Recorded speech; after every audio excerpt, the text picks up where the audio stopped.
Hey guys, it's Maggie, your patient nurse friend, talking about difficult topics. And again, we are doing that today. This is a hard subject to talk about, but we're going to talk about it anyway because I get a lot of questions about this, usually through private message, just because it's a very intimate topic. We're going to be talking about intimacy after colon and rectum removal and anal closure surgery because this is a huge thing. I made a video about intimacy after ostomy surgery, and I said that what we're talking about today, is a totally different ball field, different planet, whatever I said. Having sex with an ostomy is one thing. Having sex with this surgery is totally different. Now I'm wearing my Mrs. Tretton shirt today, so let's roll the intro that made me this.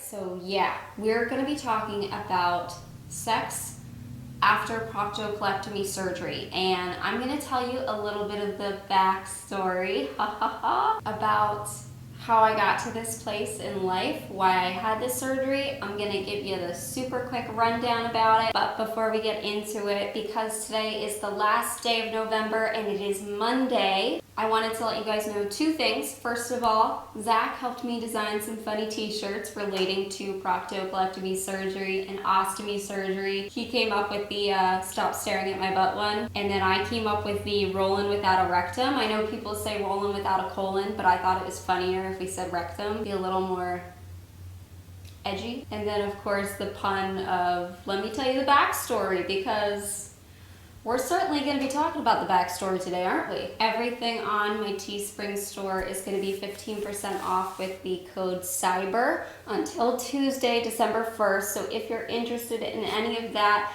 the link will be in the description below, or if you're on YouTube, you're going to see the little Teespring store. Also, because today is November 30th, tomorrow is December 1st, and this year Zach and I are attempting Vlogmas, which I think we might be a little crazy and a little over our heads. If you don't know what that is, it's basically 25 days of videos. So yeah, if you're interested, watch out for those videos. I will be uploading them daily until Christmas unless I lose my mind, which may very well happen. Alright, so let's get into intimacy with a proctocolectomy surgery. Now, in comparison to my ostomy one, where I talked about what it was like being intimate with an ostomy, this is going to go into a little bit more detail. And the reason being is that this surgery deals with a part of the body that is very anatomically close to where penetrative sex happens. And we're just going to talk about it.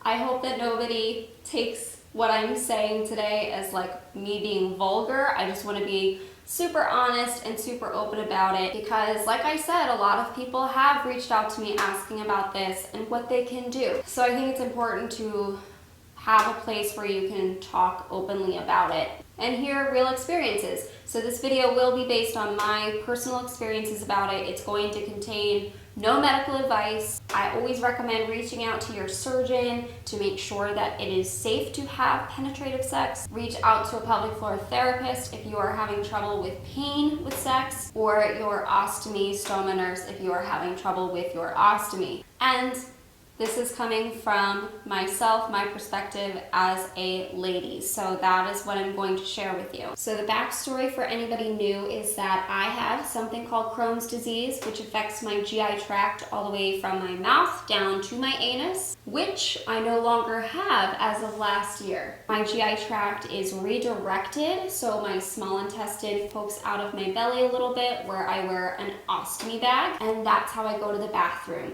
The rest of the tract was separated from the small intestine, so that being my colon, my rectum, and my anus. They were giving me a lot of trouble for the last few years. So last year, December 13th, 2019, I decided to get that sucker on out of there and have been living a colon and rectum free life since. Some people are very curious about this because they're like, wait, so you like don't have a hole?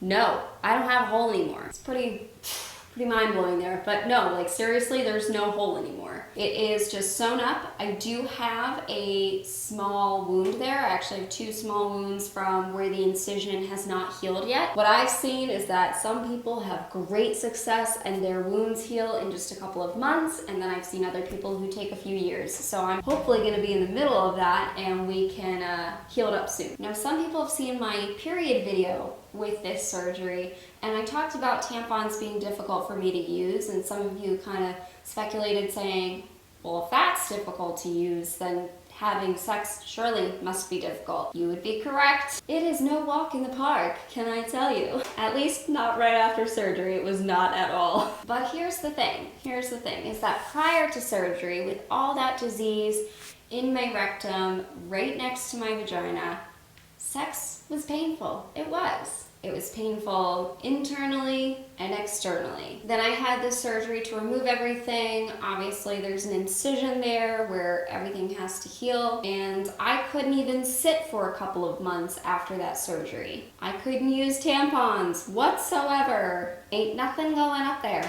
I'll tell you that, nothing. Nothing was going around that area. I'm just being honest with you guys. It took a couple of months before I was brave enough to try having penetrative sex. Anything that would go in that area would stretch out my vaginal opening,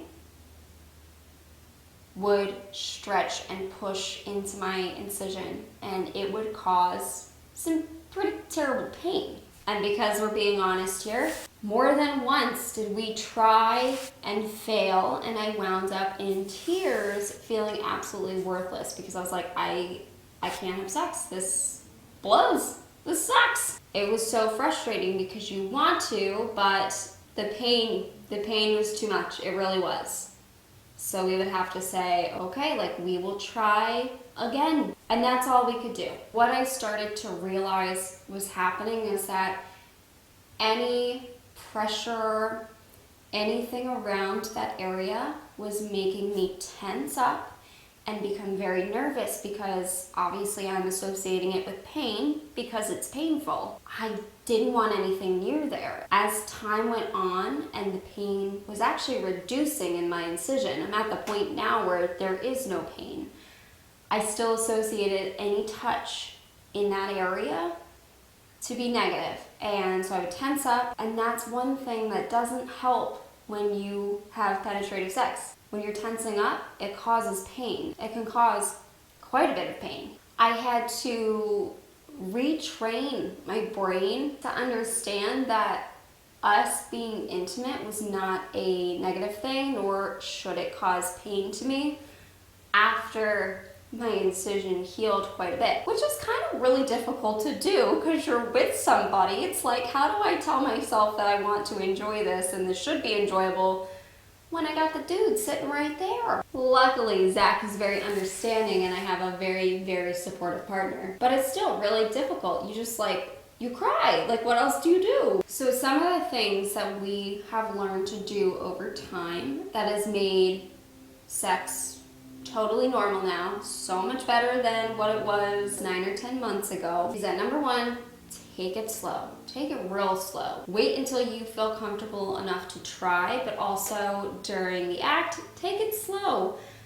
Don't skip out on that foreplay because that helps you get into the mindset that this is okay and you are going to be acceptive of whatever may come your way. I've also learned that taking slow, deep breaths during the first few minutes really helps. It really does. It just kind of calms you down, releases the tension that you are maybe making because that's what you've learned over time. You've associated this with pain.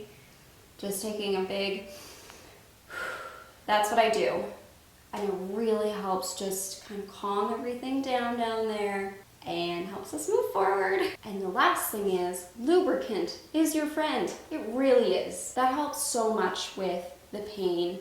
I highly recommend it, especially just the water-based, unscented lubricant. Go for that, because anything else, if you still got a healing incision, you don't want that getting into the wound. You really want to be careful of that. It really helps move things forward. I'm trying to be YouTube correct, but I don't want to confuse anybody. Also, don't be afraid to tell your partner how you're feeling, what's comfortable, what isn't comfortable. I mean, just seriously, don't be afraid to be like, no, we gotta reposition here, come on. You move that way, I'll go this way, and it will work.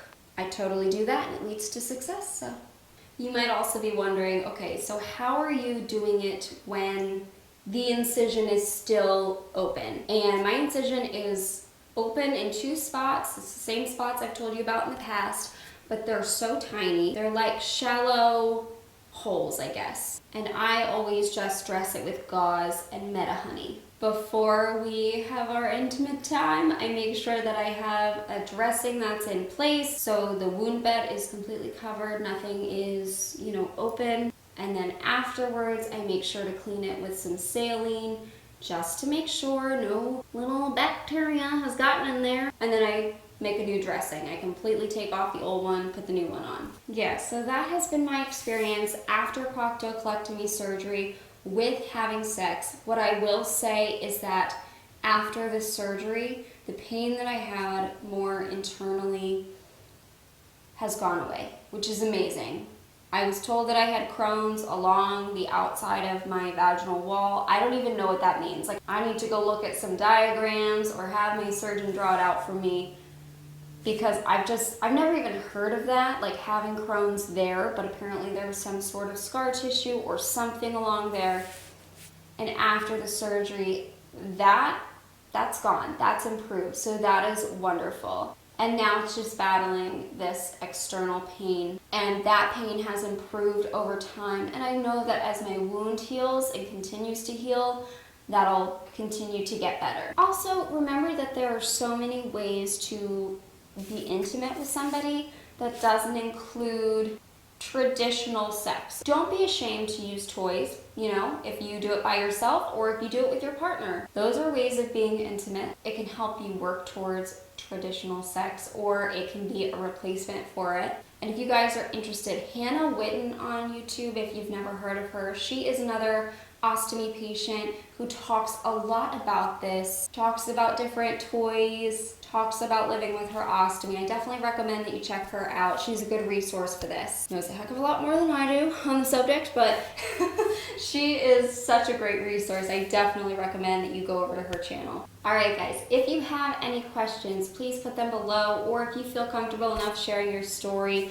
or any tips or tricks that you've learned along the way after this surgery and dealing with this very intimate subject matter, please share below. I know that there are people watching this that they're afraid. They're afraid of, will they get their sex life back, or maybe they haven't had the surgery yet and they're looking towards the future of what this may look like. And I am not an end-all be-all on this subject because I am no expert in this. I'm just simply sharing my experience. So, alright guys, I hope that you enjoyed this video, and we will be seeing you tomorrow for the first day of Vlogmas. Okay, hope you're feeling good. See you in the next.